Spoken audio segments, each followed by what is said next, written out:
320 million tons of gold confirmed,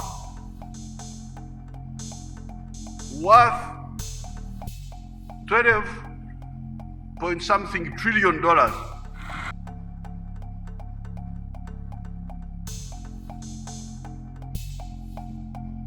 In a stunning revelation that made headlines across the world, Uganda's President Yoweri Museveni announced on June 7th, during his State of the Nation address, that the country had discovered gold reserves worth a staggering $12.8 trillion.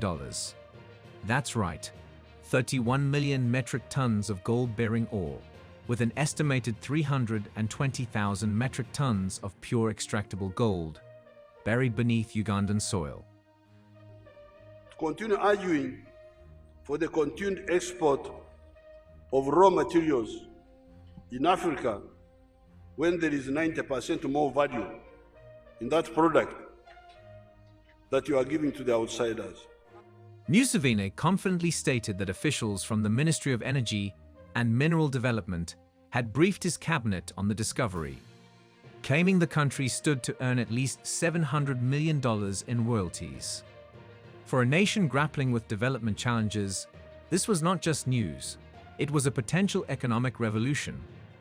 If estimates are correct, mineral development experts say this latest gold discovery could be worth more in revenues than the oil fields in the west of the country.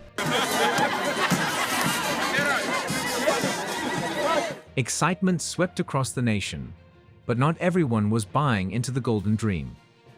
Skepticism quickly followed, from both within Uganda and abroad. Mining experts and geologists began to question the numbers. Alex Kwatampora Binigo, president of the Geological Society of Uganda, called the figures weird. He explained that such massive quantities of gold would be historically unprecedented, and insisted the company behind the analysis, Wagage Mining Uganda Limited, needed to clarify the data. The fact that Wagage is Chinese-owned and the analysis was possibly conducted in Mandarin raised questions about translation errors or misinterpretation. Don Bwesigi Binyina, a mineral and energy policy analyst, dropped a bombshell. According to US Geological Survey data, only about 244,000 metric tons of gold have ever been discovered globally. If Uganda's numbers are accurate, that would mean it alone holds more gold than the rest of the world combined. 115 times more, to be exact. Is that even possible? Or did the president confuse ounces with tons? Cut to government officers dodging questions. When journalists from The Independent tried to verify these figures with Uganda's Directorate of Geological Survey and Mines, officials were evasive. One senior official admitted that only the permanent secretary could speak on the matter, while another quietly revealed that the numbers were likely misinterpreted and still being verified with Wagage. All of this unfolds against a tense international backdrop. Uganda is currently under sanctions, and President Museveni has not held back. In a defiant statement, he declared that Uganda will not export raw minerals. I said over my dead body, I have banned all the export of unprocessed minerals from here. Let them stay in the ground. When the grandchildren come, they will get them out. Not now, not ever, and only over his dead body. That means refining, processing, and developing Uganda's mineral wealth must happen within the country, on Uganda's terms. Captain Ibrahim Traoré, the transitional president of Burkina Faso, has done this before. Traoré took a bold and unprecedented steps to reclaim control over his country's gold resources. This move is part of a broader national strategy aimed at asserting economic sovereignty, ending foreign exploitation, and redirecting the country's natural wealth to benefit the Burkinabe people. Gold is Burkina Faso's most valuable export, accounting for over 70% of national export revenues. Yet for years, the majority of this wealth has flowed out through foreign-owned mining companies, leaving little behind for the local population and the state. Since coming to power in September 2022, Traoré has made resource nationalization a top priority. His government has begun reviewing and renegotiating mining contracts that were signed under previous regimes, many of which were heavily skewed in favor of foreign companies, especially those from France, Canada, and Australia. These companies often paid minimal royalties while extracting massive profits. In response, Traoré's administration has revoked the licenses of operators found guilty of tax evasion, illegal activity, or failure to meet their contractual obligations. These mines were then placed under state control or handed over to state-aligned entities. A significant part of the reform also involves cracking down on gold smuggling.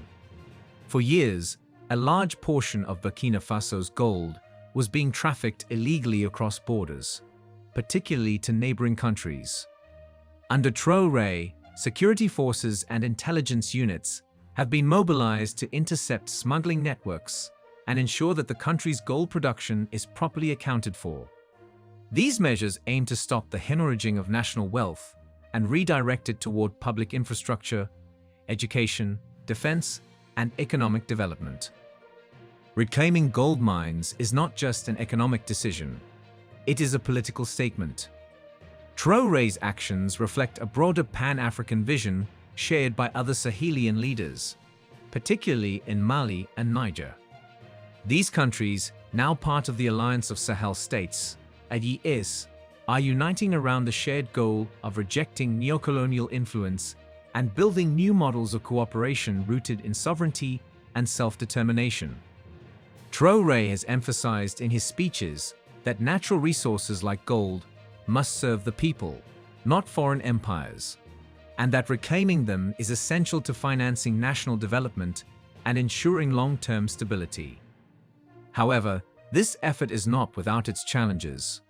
Reclaiming and managing gold mines requires technical expertise, investment, and a corruption-resistant state apparatus. Additionally, Burkina Faso now risks political and economic retaliation from Western powers whose financial interests have been disrupted. Internally, Traoré must contend with potential opposition from local elites or military actors who benefited from the previous system. Still, the move has been welcomed by many ordinary citizens who see it as a long overdue correction to decades of economic injustice. Traoré's stance is symbolic of a growing shift across Africa, where leaders and citizens alike are demanding greater control over their natural wealth and rejecting the legacy of exploitation. If successful, Burkina Faso's approach under Traoré could set a powerful example for other resource-rich nations on the continent seeking to reclaim their sovereignty and chart a new course toward true independence. Museveni, following the footsteps of Captain Traoré to ban exports, sends a clear message to the West. Uganda is done being a source of raw wealth for foreign exploitation. For Museveni, the gold isn't just a resource. It's a symbol of sovereignty, resistance, and self-determination. But here's the question: is this discovery real? Is Uganda on the brink of becoming the world's next gold superpower? Or is this a political mirage meant to stir nationalist pride? And can President Museveni protect Uganda's resources from international interests while fighting sanctions and internal doubts? Let us know what you think in the comments below. Is Uganda sitting on a golden empire? Or is this another case of hype over hope?